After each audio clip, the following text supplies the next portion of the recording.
வணக்கம் தமிழா. தமிழா IAS academy வழங்கும் TNPSC 2024 group 4 மற்றும் விஓஓ தேர்வுக்கான இலவச மாதிரி தேர்வுகள் வழங்கிட்டு இருக்கோம். நாம் பார்க்கக்கூடிய தேர்வு எண் 5, ஐந்தாவது இலவச மாதிரி தேர்வில் நாம் பார்க்கக்கூடிய பாடம் இந்திய வரலாறு. இந்திய வரலாறு மற்றும் 2 மாதிரி தேர்வுகள் இருக்கு. இதில் நாம் பார்க்கக்கூடியது இந்திய வரலாறு, இந்தியன் ஹிஸ்டரி அண்ட் கல்ச்சர், இந்திய வரலாறு மற்றும் பண்பாடும் மாதிரி தேர்வு 1 பார்க்க போகிறோம். வீடியோ ஸ்கிப் பண்ணாமல் பாருங்கள். ஏற்கனவே இதோட கொஸ்டினோட பிடிஎஃப் உங்களுக்கு கிடைச்சிருக்கும். ஆன்சர் கீ செக் பண்ணிக்கோங்க. எக்ஸ்பிளைன் இதுதான் வீடியோ தான் இது. வீடியோ ஸ்கிப் பண்ணாமல் பாருங்கள். ஒவ்வொரு கொஸ்டினும் ரொம்ப முக்கியமானதாக இருக்கும். பார்க்கலாம். முதலாவது வினா, குப்தர்களை பற்றிய கூற்றுகளில் தவறான வாக்கியம் எது அப்படின்னு கேட்குறாங்க. மொத்தம் 4 ஆப்ஷன்ஸ் இருக்குது. சரியானது 3 இருக்குது. ஒன்றே தான் தவறானது. பார்க்கலாம். நாணயங்களில் சந்திரகுப்தர் குமாரதேவி உருவங்கள் காணப்படுகிறது அப்படின்னு ஒரு ஸ்டேட்மெண்ட் கொடுத்தேன். கண்டிப்பாக இந்த விஷயம் உண்மையானது தான். எல்லாம் சந்திரகுப்தர் குமாரதேவி உருவங்கள் காணப்படுகிறது. சரி. அடுத்து, ஹரிசேனர் சந்திரகுப்தருடைய முக்கிய அலுவலர். ஏன்னா ஹரிசேனர் அவங்களது சமுத்திரகுப்தருடைய அவைக்கல்ல புலவர் முக்கிய அலுவலர் தான் ஹரிசேனர். உங்களுக்கு சந்திரகுப்தர் கிடையாது. அப்போ இதுதான் தவறானது. இதுதான் விடையும் கூட. ஓகேங்களா? இதுதான் விடை. அடுத்து, சந்திரகுப்தர் கல்வெட்டு அலகாபாத் அசோகருடைய தூண் கல்வெட்டிலையும் காணப்படுது. இது சரிதான். பொதுவாக அலகாபாத் தூண் கல்வெட்டு தனியாக அதை பொறித்தவர் சமுத்திரகுப்தர், அது ஹரிசேனர். சமுத்திரகுப்தர் படையெடுப்பு வெற்றிகள். இது அசோக தூண் கல்வெட்டில் சந்திரகுப்த கல்வெட்டு காணப்படுது. சரிதான். ஈரான் கல்வெட்டு சமுத்திரகுப்தரை பற்றி தெரிவிக்குது. ஈரான் கல்வெட்டு சமுத்திரகுப்தரை தெரிவிக்குது. இதுவும் சரிதான். அப்போ ஆப்ஷன் பி தான் தவறான வாக்கியம். அடுத்து, சிந்து நாகரிகம், இண்டஸ் வேலி சிவிலைசேஷன். சிந்து நாகரிகம் அப்படிங்கிற வார்த்தையை பயன்படுத்திய முதல் அறிஞர் யார் அப்படின்னா sir John Marshall. Sir John Marshall அப்படிங்கிற அறிஞர் தான் சிந்து நாகரிகம் என்ற வார்த்தையை முதல்ல பயன்படுத்தி சிந்து வழி நாகரிகம் என்ற ஆராய்ச்சி தொடங்குவது 1920-21 ஆண்டுகள். அடுத்து, சிந்து சமவெளி மக்களுடைய முக்கிய தொழில். சிந்து சமவெளி மக்களுடைய முக்கிய தொழில் என்னன்னா விவசாயம் தான், வேளாண்மை தான் சிந்து சமவெளி மக்களுடைய முக்கிய தொழிலாகும். அடுத்து, கீழ்கண்டவற்றுள் சிந்து சமவெளி பண்பாடு மற்றும் நாகரிக கணப்பரப்பினுடைய அளவு பற்றிய தவறான கூற்று. கீழ்கண்டவற்றுள் சிந்து சமவெளி பண்பாடு மற்றும் நாகரிக கணப்பரப்பு அளவு பற்றி தவறான கூற்று எதுன்னு கேட்கிறாங்க. அதாவது பண்பாடும் நாகரிக கடைகள் பரவி சிந்து முழுவதும் பரவி இருக்கு. சரிதான். தெற்கு பஞ்சாப் பரவி இருக்கு. சரிதான். பலுச்சிஸ்தான்லையும் பரவி இருக்கு சிந்து சமவெளி நாகரிக பண்பாடு. ஓகேங்களா? எங்க தவறான கூட்டு எதுனா கங்கை சமவெளி தான். ஓகேங்களா? அதுதான் விடை. ஓகே. அடுத்து, டெல்லி சுல்தான். டெல்லி சுல்தான் எவ்வாறு அழைக்கப்பட்டார்? டெல்லி சுல்தான் எவ்வாறு அழைக்கப்பட்டார்னா அஸ்வபதி, குதிரைகளின் தலைவர் அஸ்வபதி என்று டெல்லி சுல்தான் அழைக்கப்பட்டார். அடுத்து, குப்தருடைய காலத்துல இந்திய வரலாற்று பொற்காலம் என்று அழைக்கப்படுவது குப்தருடைய ஆட்சி காலம். ஏன்னா அனைத்து துறைகளும் சிறந்து விளங்கி, கணிதம், அறிவியல், வானவியல், ஜோதிடம், மருத்துவம் அனைத்து துறையும் சிறந்து விளங்கியதால குப்தர் காலம் இந்திய வரலாற்று பொற்காலம் என்று அழைக்கப்படுகிறது. குப்தருடைய காலத்துல கிழக்கு கடற்கரையில் உள்ள முக்கிய துறைமுகம், கிழக்கு கடற்கரை முக்கிய துறைமுகம் எது அப்படின்னா தாமிரலிப்தி. இந்த மேற்கு கடற்கரை, இந்த கல்யாண் இது போன்ற மலப்பாறைலாம் மேற்கு கடற்கரையில் வரும். கிழக்கு கடற்கரை முக்கிய துறைமுகம் தாமிரலிப்தி துறைமுகம். அடுத்து, குப்தருடைய எழுத்தை கண்டுபிடிக்க தூண்டுகோலாக இருந்தவர் யார்? குப்தருடைய அலுவலக மொழி வந்து சமஸ்கிருதம். இந்த குப்தருடைய எழுத்தை கண்டுபிடிக்க தூண்டுகோலாக இருந்தவர் யாருன்னா சார்லஸ் வில்கின்ஸ். யாரு? Charles Wilkins. அடுத்து, சமுத்திரகுப்தருடைய படையெடுப்புகளை அலகாபாத் கல்வெட்டுகள்ல எத்தனை பிரிவுகளாக வகைப்படுத்தப்பட்டுள்ளது? சமுத்திரகுப்தர் படையெடுப்புகள் அலகாபாத் கல்வெட்டுகள் எத்தனை பிரிவுகளாக வகைப்படுத்தப்பட்டுள்ள? சரியான விடை ஆப்ஷன் சி, 4 பிரிவுகளாக வகைப்படுத்தப்பட்டுள்ளது. அலகாபாத் தூண் கல்வெட்டு, சமுத்திரகுப்த படையெடுப்பு, வெற்றியை விவரிக்கக்கூடிய கல்வெட்டு, அலகாபாத் தூண் கல்வெட்டு பொறித்தவர் ஹரிசேனர். 33 வரிகள்ல நாகரி வடிவத்தில் இருக்கு. ஓகேங்களா? அடுத்து, குப்தர் கால புகழ்பெற்ற மருத்துவ அறிஞர். கொடுக்கப்பட்டது யாரும் பார்த்தீங்கன்னா தன்வந்திரி, ஆயுர்வேத மருத்துவம். குப்தர் மருத்துவர் இருக்கார் சரகர். அறுவை சிகிச்சை மருத்துவர் யாருன்னா சுஸ்ருதர். ஆரியப்பட்டர், வராகமிக்கிற இவங்களாம் வானியல் அறிஞர்கள். அடுத்து, கீழ் காண்பனவற்றில் கால வரிசைப்படி அமைந்தது எது கேட்குறாங்க. இந்த குப்த ஆட்சி முறையை ஆட்சி செய்த அந்த மன்னர்களுடைய வரிசை கொடுத்துருக்காங்க. அப்போ குப்த மரபை உருவாக்கியவர் சிறிகுப்தர். அதுக்கப்புறம் யாரு? முதலாம் சந்திரகுப்தர். அதுக்கப்புறம் பையன் சமுத்திரகுப்தர். இந்திய நெப்போலியன் அழைக்கப்படக்கூடிய சமுத்திரகுப்தர். அதுக்கப்புறம் 2ஆம் சந்திரகுப்தர் என அழைக்கப்படக்கூடிய விக்ரமாதித்யர். அப்ப எது சரியானது? ஆப்ஷன் ஏ தான். ஏன்னா குப்த மரபை தொடங்கியவர் சிறிகுப்தர் தான். அதற்கு பிறகு முதலாம் சந்திரகுப்தர், சமுத்திரகுப்தர், விக்ரமாதித்யர் என்று அழைக்கப்படும் 2ஆம் சந்திரகுப்தர். அடுத்து, கவிராஜர் என்று அழைக்கப்படும் குப்த மன்னர் யாருன்னு கேட்கிறாங்க. சரியான விடை சமுத்திரகுப்தர், கவிராஜர் என்று அழைக்கப்படுவர் சமுத்திரகுப்தர். விக்ரமாதித்யர், சிம்ம விக்ரமன், நரேந்திர சிம்ம இரண்டாம் சந்திரகுப்தர். கவிராஜா சமுத்திரகுப்தர். அடுத்து இரண்டாம் சந்திரகுப்தர் காலத்துல இந்தியாவுக்கு வருகை புரிந்த சீன பயணி யாருன்னா இவர் தான். இந்தியாவுக்கு வந்த முதல் சீன பயணி யாரு? பாகியான். இவர் யாருடைய ஆட்சி காலத்தில் இந்தியாவுக்கு வராது? இரண்டாம் சந்திரகுப்தர். அதே சமயத்தில் இரண்டாம் சந்திர ஒரு 9 அறிஞர்கள் இருக்காங்க. அவங்களுக்கு பேர் தான் நவரத்தினங்கள் ஆகும். அடுத்து அடிமையின் அடிமை என்று அழைக்கப்பட்ட டெல்லி சுல்தான் யாருன்னா சாம்சுதீன் இல்துட்மிஸ். ஏன்னா இவர் யாருடைய அடிமைனா குத்துபுதீன் ஐபக்குடைய அடிமை, அவருடைய மருமகன். அடிமை மறை உருவாக்கி வேணா குத்பு ஐபக். ஏன்னா இவர் முகமது கோரியினுடைய அடிமை மற்றும் படைத்தளபதி. இவர் அடிமை முகமது கோரிக்கு ஐபக்கு. அடிமையின் அடிமை யாருன்னா இல்துட்மிஸ். ஏன்னா குத்பு ஐபக்கே ஒரு அடிமை. அடிமையின் அடிமை இல்துட்மிஸ். அடுத்து கூற்று 1, கூற்று 2. இதுல சரியான தவறான கேட்கிறாங்க. தென்னிந்திய அரசர்களோடு இரண்டாம் சந்திரகுப்தர் சுமூகமான உறவை கொண்டிருக்கவில்லை. சுமூகமான உறவை கொண்டிருந்தார். ஓகேங்களா? அப்ப கொண்டிருக்கவில்லை என்பது தவறு. ஏன்னா தென்னிந்திய அரசர்களோடு இரண்டாம் சந்திரகுப்தர் சுமூகமான உறவை கொண்டிருந்தார் என்பதுதான் சரியானது. ஓகேங்களா? அப்ப இது தவறு. குப்தர்கள் தெய்வீக உரிமை கோட்பாட்டை பின்பற்றி ஆட்சி செய்தனர். இது சரியானது. அப்ப கூற்று 1 தவறு, 2 சரி. முதல் கூற்று தவறு, 2வது கூற்று சரி. இன்னும் புத்தருடைய கோட்பாடு தெய்வீக உரிமை கோட்பாடு சரிதான். அடுத்து தவறான குப்தருடைய நில வகைப்பாடு முறையில் கொடுத்துருக்காங்க. இது 4 கொடுத்த 1 மட்டும் தவறான, மீதி எல்லாமே சரியானது. பாருங்க. கிலா என்பது தரிசனை குறிக்கக்கூடியது சரிதான். வஸ்தி என்பது காற்று நிலம் கிடையாது. என்னது வஸ்தி என்பது குடி இருப்பதற்கு உகந்த நிலம். என்னது வஸ்தி. அப்ப இதுதான் தவறானது. அடுத்து கபத சரகான மேய்ச்சல் நிலம் சரியானதுதான். வேளாண்மைக்கு உகந்த நிலம் என்பது சேத்ரா. ஓகேங்களா? அப்ப வஸ்தி தான் தவறா பொறுத்திருக்காங்க. அதுதான் தவறான இணையும் கூட. அடுத்து டெல்லி சுல்தானுடைய ஆட்சி காலத்துல நாணயங்கள்ல தன்னுடைய பெயருக்கு பதிலாக கலிபாவுடைய பெயரை பொறுத்தவர் யார்? கலிபாவுடைய பெயரை பொறுத்தவர் யார்னா முகமது பின் துக்ளக், ஜூனா கான் என்று அழைக்கப்படும் முகமது பின் துக்ளக். டெல்லி சுல்தானி ஆட்சி வரலாற்றில் முரண்பாடுகளின் மொத்த உருவம் என்று அழைக்கப்படக்கூடிய டெல்லி சுல்தான் முகமது பின் துக்ளக். அடுத்து முகமது கஜினியினுடைய 12வது இந்திய படையெடுப்பு, அதன் நோக்கம் என்ன கேட்கிறாங்க. முகமது கஜினியுடைய 12வது இந்திய படையெடுப்பு நோக்கம் என்னன்னா கண்ணோசியை சூறையாடுவதுதான் நோக்கமாகும். அடுத்து அலாவுதீன் கில்ஜி அங்காடி சீர்திருத்தம் கொண்டு வந்தவர், நிரந்தர பணி உருவாக்கி முதல் சுல்தான். தென்னிந்தியாவின் படையெடுத்த முதல் சுல்தான் அலாவுதீன் கில்ஜி. படை வளர்ச்சி வரிசைப்படுத்துக்கு 3 ஆப்ஷன் கொடுத்துருக்காங்க. குதிரைகளுக்கு சூடோடு முறை என்று சொல்லி தாக்கு முறையை அறிமுகம் செய்த யாருன்னா இவர் தான். எரிபடை வீச்சு புரிய பயன்படுத்தியவர் இவர் தான். படை வீரர் வருகை பதிவு தயாரித்தவர் இவர் தான். அப்ப இது எது படை வளர்ச்சியில் முதலாவதுனா இந்த படை வீரர் வருகை பதிவேடு பட்டியல் சக்ரா என்று கீழியாகிற பட்டியல் முறையை கொண்டு வராரு அலாவுதீன் கில்ஜி. இப்போ இதுதான் ஃபர்ஸ்ட் எங்க இருக்கு ஆப்ஷன்ஸ். அடுத்து குதிரைகளுக்கு சூடு முறை, தாக் என்ற முறை, அதாவது அரச விலங்குகள் என்பதற்கு அடையாளமாக தாக் என்று சூடு ஓட்டு அடையாளங்கான இடமுறை அது கொண்டு வர அலாவுதீன் கில்ஜி தான். அடுத்து எரிபடை வீச்சு புரிய பயன்படுத்தும் அல்லாது. அப்ப என்னது 3, 1, 2 தான் சரியான அலாவுதீன் கில்ஜியுடைய படை வளர்ச்சி வரிசையாகும். அடுத்து எந்த டெல்லி சுல்தான் வேலையின்மை பிரச்சனையை தீர்ப்பதற்காக வேலை வாய்ப்பு அலுவலகத்தை அமைத்தார்? வேலை வாய்ப்பு அலுவலகம் அமைத்த டெல்லி சுல்தான் யாருன்னா பெரோஷா துக்ளக். யாரு? பெரோஷா. அடிமைகளுக்கு என்று ஒரு துறையை உருவாக்கியவர் யாரு? பெரோஷா துக்ளக். அதாவது பெண்கள் மற்றும் குழந்தைகளுக்கு ஒரு தனி நலத்துறை திவானி கைரத்தை உருவாக்கியன்னா பெரோஷா துக்ளக் தான்.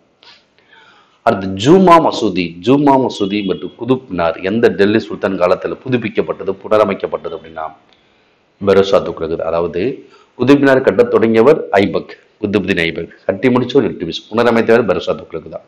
ஜூமா மசூதியையும் குதுப் மினாரையும் புதுப்பித்தவர் பெரோஷா துக்ளக். அடுத்து பொறுத்துக. துக்ரில் கான், அலாவுதீன் கில்ஜி, பகலூல் லோடி, ரஷ்யா. ஃபர்ஸ்ட் துக்ரில் கான் யாருன்னா வங்காளத்தினுடைய ஆளுநர். துக்ரில் கான் வங்காள. அப்ப எங்க இருக்கு? 3வது ஆப்ஷன் ஏலே இருக்கு. துக்ரில் வங்காளத்தில் வேற எங்கேயுமே இல்லை. ஆப்ஷன் ஏ தான் சரியான விடை. அப்ப அலாவுதீன் கில்ஜி காராவினுடைய ஆளுநர், பகலூல் லோடி சிர்கந்தினுடைய ஆளுநர், ரஷ்யா சலாலுதீன் யாகூத். ஏதான் சரியானது. அடுத்து 40 பேர் கொண்ட குழு, அதாவது 40 குழு அல்லது சகல்காணி. 40 குழு அல்லது சகல்காணி அந்த குழுவை உருவாக்கியவர் யார் அப்படின்னா சம்சுதீன் இல்துட்மிஸ். 40 பேர் கொண்ட 40 குழு அல்லது சகல்காணி குழுவை உருவாக்கிய இல்துட்மிஸ். அந்த குழுவை ஒழித்தவர் யார்? கௌசுதீன் பால்பன். அடுத்து முகமது பின் துக்ளக் வெளியிட்ட புதிய நாணயம் என்னன்னா அடையாள நாணயம். அது செம்பு. அடையாள நாணய முறை உருவாக்கியார்னா முகமது பின் துக்ளக் தான். என்ன நாணயம்? செம்பு. அடுத்து போலோ என்னும் குதிரை விளையாட்டு விளையாடி கொண்டிருந்த பொழுது குதிரையிலிருந்து தவறி விழுந்து உயிரிழந்த டெல்லி சுல்தான் யார் அப்படின்னா குதுபுதீன் ஐபக். 1210 போலோ என்னும் குதிரை விளையாட்டு விளையாடி கொண்டிருந்த போது குதிரையிலிருந்து தவறி விழுந்து உயிரிழந்த டெல்லி சுல்தான் குதுபுதீன் ஐபக். அடுத்து எந்த ஆண்டு முதல் பேஷ்வாக்கள் அவருடைய ஆட்சி தொடங்கியது அப்படின்னா 1713. 1713 முதல் பேஷ்வாக்களுடைய ஆட்சி தொடங்கியது. கீழ்காணும் சுல்தான்களில் அடிமைகளை பராமரிப்பதற்கு புதிய துறை உருவாரு. மொத்தம் 1,80,000 மேற்பட்ட அடிமைகள் இருந்திருக்காங்க. அடிமைகளை பராமரிப்பதற்கு புதிய துறையை உருவாக்கியவர் யாருன்னா பெரோஸ் ஷா துக்ளக் தான். அடுத்து குதுப்மினார் என்னும் கோபுர கட்டுமான பணியை தொடங்கி வைத்தவர் குதுப் ஐபக். சரிதான். குதுப்மினார் கட்டி முடிச்சவர் இல்துமிஸ். இதுவும் சரி. அப்ப ரெண்டுமே என்னது சரியானது. புனரமைச்சவர் யாரு? பெரோஸ் ஷா துக்ளக். இந்த பாபருடைய மரணத்துக்கு பிறகு அவரது மூத்த மகனாகிய உமாயூன் எந்த ஆண்டு முகலாய மன்னராக பொறுப்பேற்றார் அப்படின்னா 1530 ஆண்டு தான் பாபருடைய மூத்த மகன் ஹுமாயூன் முகலாய மன்னராக பொறுப்பு. ஹுமாயூன் என்றால் அதிர்ஷ்டசாலி என்று பொருள். ஆனால் உண்மையில் அதிர்ஷ்டமில்லா பாபருடைய மகனாகத்தான் ஹுமாயூன் விளங்கினார் என்று வரலாற்றறிஞர் கூறுகிறார். ஓகே. அடுத்து முதல் பானிபட் போர். வரலாற்றில் மிக முக்கிய புகழ்பெற்ற போரான முதல் பானிபட் போர் 1526 நடைபெற்றது. இது யாருக்கு இடையில் நடைபெற்றது அப்படின்னு கேட்கிறாங்க. இது யாருக்கு இடையில் நடைபெற்றதுன்னா லோடி மரபினுடைய கடைசி மன்னரான இப்ராஹிம் லோடிக்கும் பாபருக்கும் இடையே நடைபெற்ற போர். இதுல வெற்றி பெற்றவர் பாபர். வெற்றி பெற்று இந்தியாவில் முகலாய பேரரசை உருவாக்குகிறார் பாபர். அடுத்து எந்த முகலாய மன்னருடைய பெயருக்கு அதிர்ஷ்டசாலி என்று பெயர் அப்படின்னா ஹுமாயூன் அல்லது உமாயூன் என்றால் அதிர்ஷ்டசாலி என்று பொருள். அடுத்து பொறுத்துக. கான்வா போர் நடைபெற்ற ஆண்டு 1527. சந்தேரி போர் 1528. அடுத்து காக்ரா அல்லது கோக்ரா போர் 1529. ஷவுசா போர் கன்னோசி போர் ஹுமாயூனுக்கும் ஷெர்ஷாவுக்கு இடையே நடைபெற்றது. ரெண்டு போர்லையுமே ஷெர்ஷா தான் வின் பண்ணுவார். ஷவுசா போர் 1539, கன்னோசி 1540. சரியான விடை ஆப்ஷன் பி. அடுத்து கூற்று காரணம். பாபர் முதலாம் பானிபட் போரில் வெற்றி பெற்றார். சரிதான். ஏன் வெற்றி பெற்றார்னா பாபர் ஆர்டிலரி என்று அழைக்கப்பட்ட பீரங்கி படையை இந்த போர்ல பயன்படுத்த. அப்ப கூற்றும் சரிதான், காரணமும் சரிதான், விளக்கமும் சரிதான். Option A. அடுத்து தவறான வாக்கியத்தை கண்டுபிடி. மன்சப்தாரி முறை. மன்சப் தரமல தகுதி. குதிரைகளை மெயின்டைன் பண்ணக்கூடிய அந்த மன்சப் உடைமையாளர் இராணுவத்தில் மன்சப்தாரி முறை அறிமுகப்படுத்திய அக்பர் தான். இது சரியான ஸ்டேட்மெண்ட் தான். பதேபூர் சிக்ரியில புலந்தர் வாசா அப்படிங்கிற கட்டத்தை கட்டியது யாருன்னா அக்பர் தான். பதேபூர் சிக்ரி புலந்தர் வாசா கட்டிடம் அக்பர். அலைதர் வாஷா, அலாவுதீன் கில்ஜி, புலந்தர் வாஷா, அக்பர். சரிதான். அக்பரோட முன்னோடி யாருன்னா ஷெர்ஷா. ஏன்? ஷெர்ஷாவோட இளம் சீரத்தை அக்பர் பின்பற்றியதால் அக்பரோட முன்னோடி என்று ஷெர்ஷா அழைக்கப்படும். இதுவும் சரிதான். அக்பர் சலீம் என்று அழைக்கப்பட்டார். தவறு. ஏன்? ஜஹாங்கீர் தான் சலீம் என்று அழைக்கப்பட்டார். அப்ப இது தவறு. அப்ப தவறான வாக்கியம் ஆப்ஷன் டி தான். அடுத்து முகலாயரோட ஆட்சி காலத்துல கப்பற்படை படகுகளுக்கு பொறுப்பாளர் யாருன்னா மிர்-இ பாகர். முகலாயருடைய ஆட்சி காலத்துல கப்பற்படை படகுகள் பொறுப்பாளர் மிர்-இ பாகர். அடுத்து 1526 ஆண்டு இப்ராஹிம் லோடியின் மீது வெற்றி கொண்டது நினைவாக பானிபட்டுல பாபர் உருவாக்கிய தோட்டத்துக்கு என்ன பேர் அப்படின்னா முதல் பானிபட் போர்ல வெற்றியின் நினைவாக பாபர் ஒரு தோட்டம் காபுல் பாக். என்ன பேரு? காபுல் பாக். அடுத்து ஆலம்கீர் நாமா. இந்த ஆலம்கீர் நாமாவை இயற்றியவர் யார் அப்படின்னா முகமது ஹாசிம்.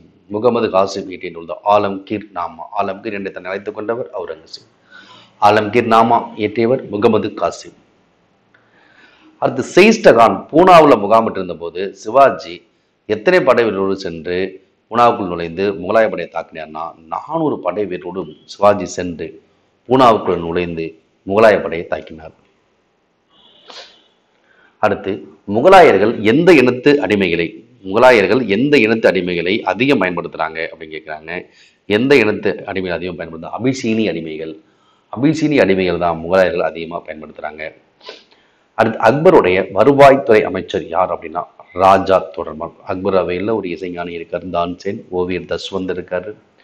அக்பர் அவையில் தான் பீர்பால், ராஜா பகவந்தா, சஜமான் சிங் இருக்காங்க. வருவாய்த்துறை அமைச்சரோட பேரு ராஜா தொடர்மால்.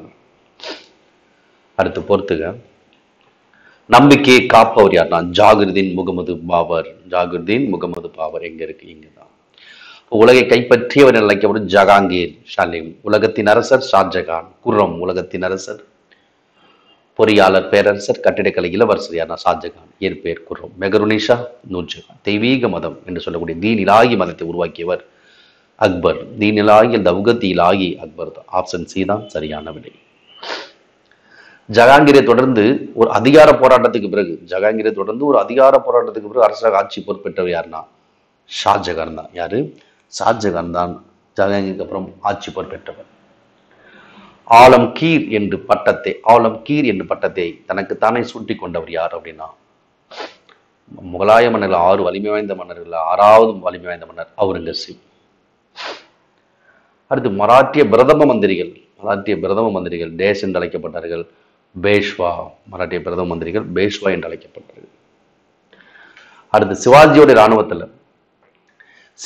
இராணுவத்துல ஆரம்ப காலத்துல அவருக்கு பக்கபலகமாக இருந்தது எதுவும் பார்த்தீங்கன்னா காலால் படை தான். சிவாஜியோட இராணுவத்துல ஆரம்ப கட்டத்துல அவருக்கு பக்கபலமா இருந்தது காலால் படை தான். அடுத்து சிவாஜி பிறந்த ஆண்டு. சிவாஜி எந்த ஆண்டு பிறந்தார் அப்படின்னா 1627 சிவனர் கோட்டையில தான் சிவாஜி பிறந்தார். மராட்டிய மன்னன் சிவாஜி. அடுத்து பொறுத்துங்க. ஜார்ஜி போன்ஸ்லே யாரா? சிவாஜியினுடைய தந்தை. சாம்பாஜி சிவாஜியினுடைய மகன். சிவாஜியுடைய மகன் பேர் சாம்பாஜி. ஷாகு சிவாஜியுடைய பேரன். சிஜாபாய் யாரு? சிவாஜியினுடைய தாய். அப்சல் கான் யாரு? பீஜப்பூர் தளபதி. அப்ப என்னது? ஆப்ஷன் ஏ தான் சரியானது. அடுத்து வினாயன் 47. சிவாஜியினுடைய வாழ்வின் மீது கணிசமான செல்வாக்கை செலுத்திய பக்தி இயக்க துறவி யார் அப்படின்னா ராம்தாஸ். அதாவது சிவாஜியினுடைய வாழ்வின் மீது கணிசமான செல்வாக்கை செலுத்திய பக்தி இயக்க துறவி ராம்தாஸ். அடுத்து கால வரிசைப்படி நிகழ்வுகளை வரிசைப்படுத்துக கொடுத்துருக்காங்க. ஃபர்ஸ்ட் என்ன வரும் அப்படின்னு பார்த்தீங்கன்னா சிவாஜி தம்முடைய பாதுகாவலர் மெய்காப்பாளர் இறந்தவுடனே சுதந்திரமான அரசராக உருவார். இது ஒண்ணுதான் சரி. அடுத்து என்ன வரும்னா சிவாஜியோட தந்தை இறந்தவுடன் ஜாவலின் மீது படையெடுத்தார். இதுதான் அடுத்தது வரும். அடுத்து பாலாஜி விஸ்வநாத் பேஷ்வாவாக பதவியேற்றார். இந்த நிகழ்வுக்கு அப்புறம் கொடுக்கப்பட்ட நிகழ்வுகள்ல அடுத்து இறுதியாக பாஜிராவ் அரச பதவியேற்றார். ஆப்ஷன் ஏ தான் காலவரிசை முறைப்படி சரியானது. Option A. அடுத்து கிருஷ்ணதேவராயர் விஜயநகர பேரரசில் மிக புகழ் வாய்ந்த மன்னரான துளுவ வம்ச மன்னரான கிருஷ்ணதேவராயர் அவருடைய ஆட்சி காலம் எப்பனா 1509 முதல் 1529 வரை கிருஷ்ணதேவராயோட ஆட்சி காலம். அடுத்து விஜயநகர பேரரசு எத்தனை மாகாணங்களாக பிரிக்கப்பட்டிருந்தது அப்படின்னு விஜயநகர பேரரசு 6 மாகாணங்களாக பிரிக்கப்பட்டிருந்தது. ஓகே.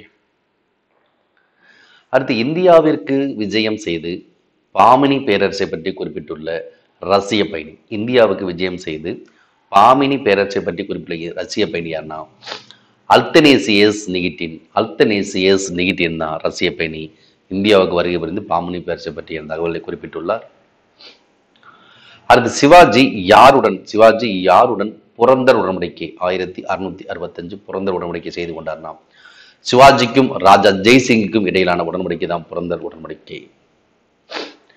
அடுத்து சிவாஜி எந்த நகரத்தை கொள்ளையடித்ததுக்கு அப்புறம் அவுரங்கசீப் எதிர் நடவடிக்கைகளை இறங்கினார் அப்படின்னா சூரத்.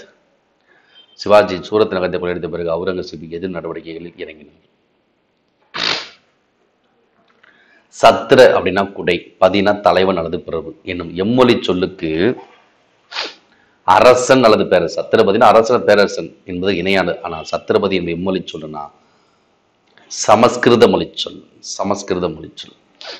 சிவாஜியினுடைய முடிசூட்டு விழா நடைபெற்ற கோட்டை ரெய்கார் கோட்டையில் சிவாஜி சத்திரபதியின் வட்டத்தை முடிசூட்டி கொண்டார் 1674. அடுத்து பொறுத்துக. சங்கம வம்சம் தான் விஜயநகர பேரரசுடைய முதல் வம்சம். விஜயநகர தோற்றுவித்தவர் ஹரிகர மற்றும் புக்கர் சகோதரர்கள். அப்ப எங்க இருக்கு? ஆப்ஷன் சி தான் விடை. சாலுவ வம்சம் சாலுவ நரசிம்மன். துளுவ வம்சம் வீர நரசிம்மன். ஆரவீடு வம்சம் திருமலை. ஆப்ஷன் சி தான் சரியான விடை. இந்த வம்சத்துடைய மன்னர்கள் கொடுத்திருக்காங்க. அடுத்ததாக 57வது கொஸ்டின்ல தலைக்கோட்டை போர் ராட்சச தங்கடி என்று அறியப்பட்ட தலைக்கோட்டை போர் நடைபெற்ற ஆண்டு 1565. விஜயநகர பேரரசு தோற்கடிக்கப்பட்ட போர் தோல்வி அடைந்த போர் தலைக்கோட்டை போர் 1560. இதுக்கு இன்னொரு பேரு ராட்சச தங்கடி. அடுத்து விஜயநகர அரசோடைய அரச முத்திரை. விஜயநகர அரசோடைய அரச முத்திரை என்னன்னா வராகன் அல்லது பன்றி. விஜயநகர அந்த பேரரசுடைய நாணயங்கள் கூட வராகன் தான் சொல்றோம். பாமணி அரசு எப்பொழுது தோற்றுவினா கசன் கங்கு பாமணி என்று முதலாம் அகமது ஷா என்று சொல்லக்கூடிய அலாவுதீன் பாமன் ஷா என்று சொல்லக்கூடிய கசன் கங்கு பாமினியால் பாமணி பேரரசு தோற்றுவிக்கப்படுது 1347. எந்த பேரரசு நிறுவப்பட்டது தென்னிந்தியாவினுடைய நிர்வாக நிறுவன கட்டமைப்புகளை மாற்றியது அப்படின்னா விஜயநகர பேரரசு தான்.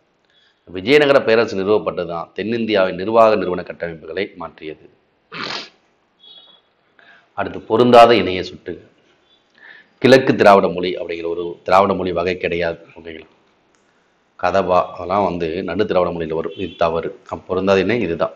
நடு திராவிட மொழி தெலுங்கு சரி, வட திராவிட மொழி குறுக்கு மால்டோ பிராகு இதுவும் சரிதான். தென் திராவிட மொழி தமிழ் மலையாளம் கன்னடம் துளு இதுவும் சரிதான். அப்ப பொருந்தாத இணை ஆப்ஷன் ஏ தான் விடை. அடுத்து சங்கம வம்சத்தினுடைய மிகச்சிறந்த ஆட்சியாளர். சங்கம வம்சத்தினுடைய மிகச்சிறந்த ஆட்சியாளர் யார் அப்படின்னா 2ஆம் தேவராயர். துளு வம்சத்துக்கு கிருஷ்ணதேவராயர். பொதுவாக விஜயநகர பேரரசுக்கு சிறந்த மன்னர்னா கிருஷ்ணதேவராயர். சங்கம வம்சத்தின் மிகச்சிறந்த ஆட்சியாளர்னா 2ஆம் தேவராயர். அடுத்து தேவதானம். தேவதானம் அப்படின்னு என்னன்னா கோவில்களுக்கு வழங்கப்பட்ட நிலக்குடை, அது ஆலயங்களுக்கு வழங்கப்பட்ட நிலக்குடைக்கு பேர் தான் தேவதானம். பிராமணர்களுக்கு பிரம்மதேயம், தேவதானம்னா கோவில்களுக்கு ஆலயங்களுக்கு. எல்லோரா மற்றும் எலிபண்டா. எல்லோரா மற்றும் எலிபண்டா குடைவரை கோயில்கள் யாருடைய காலகட்டத்தை சேர்ந்ததுன்னா ராஷ்டிரகூடர்கள். ராஷ்டிரகூடர்கள் காலகட்டத்தை சேர்ந்தது. அடுத்து அஜந்தா ஓவியங்கள். அஜந்தா குகை ஓவியங்கள் யாருடைய காலகட்டத்தை சேர்ந்தது அப்படின்னா சாதவாகனுடைய காலத்தை சேர்ந்தது அஜந்தா ஓவியங்கள். அடுத்து சுங்கம் தவிர்த்த சோழன். சுங்கம் தவிர்த்த சோழன் என்று அழைக்கப்படுபவர் முதலாம் குலோத்துங்க சோழன். முதலாம் குலோத்துங்க சோழன். முதலாம் ஆதித்த சோழனுடைய மகனான முதலாம் பராந்தக சோழன் பாண்டிய மன்னரை தோற்கடித்ததால் என்னப்பட்ட பெயர்னா மதுரை கொண்டான். என்ன பேரு? மதுரை கொண்டான் என்று அழைக்கப்பட்டான். அடுத்து முதலாம் மகேந்திரவர்ம பல்லவனை ஜைன மதத்திலிருந்து, அதாவது சமண மதத்திலிருந்து சைவ மதத்திற்கு மாற்றியவர்னா அப்பர். யாரு? திருநாவுக்கரசர். யாரு? திருநாவுக்கரசர். முதலாம் மகேந்திரவர்மனை சமண மதம், ஜைன மதத்திலிருந்து சைவ மதம் மாற்றியவர் அப்பர். காயல் துறைமுகத்திற்கு இருமுறை வருகை தந்த பயணி யார் அப்படின்னா வெனிஸ் நகர பயணி மார்க்கோ போலோ. காயல் துறைமுகத்துக்கு இருமுறை வருகை தந்தவர் மார்க்கோ போலோ. பாண்டியனுடைய முக்கிய இறக்குமதி என்னன்னா குதிரை தான்.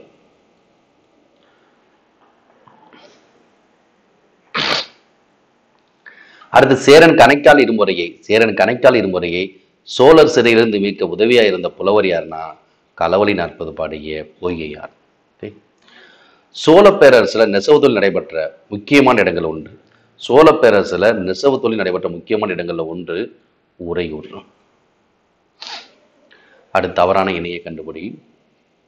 மதுரா விஜயம் எழுதியவர் இயற்றியவர் கங்காதேவி. சரிதான். அபுல் பாசல் ஐனி அக்பரி அக்பர் நாமா எழுதிய அபுல் பாசல். சரிதான். இபின் பதுதா தாவி ஈகுந்து கிடையாது. தாவி ஈ குந்து யாருன்னா அல்பரூனி. அப்ப இதுதான் தவறானது. ஏன்னா விழுப்பது இந்த நூல் இல்லை. தாகுயு ஈக்கு இந்த தாரிக் ஒழுக்கு இந்த நாள் அல்பரூனி தான். ஓகேங்களா. அமுக்த மாலியத கிருஷ்ணதா இதுவும் சரிதான். அப்ப தவறான விடை எதுனா ஆப்ஷன் சி தான். முதலாம் மகேந்திரவர்மன் சுட்டி கொண்ட பட்டங்கள் எது? மத்தவலாசன், விசித்திர சித்தன், குணபாரன், சித்திரகார புள்ளி எல்லாமே தான் சரிதான். விடை ஆப்ஷன் டி. சிஸ்டி அமைப்பை இந்தியாவில் பிரபலமாக்கியவர் யார் அப்படின்னா மொயினுதீன் சிஸ்டி. இந்திய கிளி என்று அழைக்கப்படுவர் அமீர் குஸ்ரு. 9 வானங்கள் என்று உள்ள தம்மை ஒரு இந்தியன் என்று அழைத்து பெருமிதம் கொள்வர் அமீர் குஸ்ரு. பொறுத்து ஹஜ்ராக எங்க இருக்கு? மத்திய பிரதேசம்.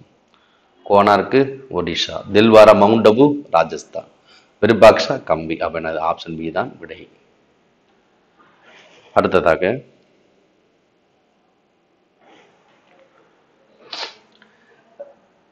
ரிக் வேத காலத்துல ஆரியருடைய பிறப்பிடம். ரிக் வேத காலத்துல ஆரியருடைய வாழ்விடம் எது அப்படின்னா பஞ்சாப் தான். அடுத்து ஸ்மிருதிகள்ல ஒன்று எது? புராணங்கள். ஸ்மிருதிகள் எது? புராணங்கள். மிக பழமையான வேதம் அப்படி எதுனா ரிக் வேதம். மிக பழமையான வேதம் எது? ரிக் வேதம். அடுத்து மூத்தோர்களை கொண்ட அவை, மூத்தோர்களை கொண்ட மன்றம் அல்லது மூத்தோர்களை கொண்ட அவைக்கு என்ன பேரு? சபை அல்லது சபா. அனைவரும் இருப்பது, மக்கள் அனைவரும் இருப்பான சமிதி. அடுத்து தீபகற்ப இந்தியாவிலிருந்து ரோமிற்கு ஏற்றுமதி செய்யப்பட்ட பொருள். தீபகற்ப இந்தியாவிலிருந்து ரோமுக்கு ஏற்றுமதி செய்யப்பட்ட பொருள் என பெரிய பிளஸ் குறிப்பிடுவது இரும்பு.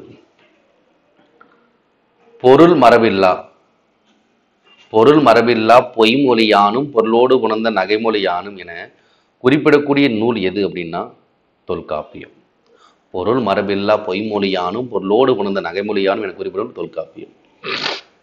மனிதன் தன்னுடைய தேவைகளையும் விருப்பங்களை நிறைவேற்றிக் கொள்ள உருவாக்கிய கருவியே பண்பாடு என்று பண்பாட்டுக்கு வரையறை கூறியவர் யாரு? CC north. ஆகம சித்தாந்தங்கள், ஆகம சித்தாந்தங்கள் என்று அழைக்கப்படுவே எதுனா சமண சமய நூல்கள் தான் ஆகம சித்தாந்தங்கள். வேற்றுமையில் ஒற்றுமை, வேற்றுமையில் ஒற்றுமை என்ற சொற்றொடரை உருவாக்கியவர் யாரு? பண்டித ஜவஹர்லால் நேரு. ஓகே, வேற்றுமையில் ஒற்றுமை என்ற சொல்ல உருவாக்கியவர் ஜவஹர்லால் நேரு.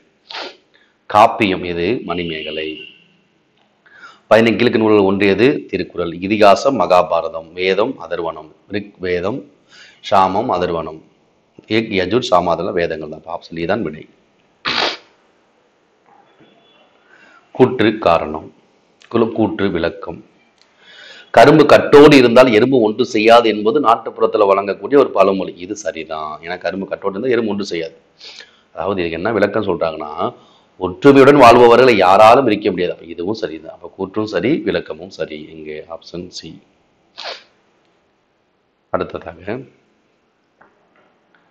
மனு யஜ்னவல்கியர், மனு யஜ்னவல்கியர் உள்ளிட்ட எழுதிய தொகுப்பு நூலுக்கு என்ன பேருனா தர்ம சாத்திரம். மனு யஜ்னவல்கியர் உள்ளிட்ட எழுதிய தொகுப்பு நூலுக்கு பேரு தர்ம சாத்திரம். புத்தருடைய அறிவியலுக்கு வரக்கூடிய பௌத்த சமய பிரிவுக்கு என்ன பேருனா சுத்த பீடகம். புத்தருடைய அறிவியலுக்கு வரும் பௌத்த சமய பிரிவுக்கு பேரு சுத்த பீடகம். கீழ்கண்டவற்றில் எந்த மதம் இந்தியாவில் நடைமுறையில இல்லை அப்படின்னா கன்பூசிய மதமாகும். அடுத்து எந்த மாநிலத்தில் ஓணம் பண்டிகை கொண்டாடப்படுகிறது? கேரள மாநிலத்தில் தான் ஓணம் பண்டிகை கொண்டாடப்படுகிறது. பரித் அவருடைய உண்மையான பேர் என்னது? ஷெர்ஷா. எந்த வம்சம்? சூர் வம்சம். இந்த கால வரிசையில் போர்களை வரிசைப்படுத்து.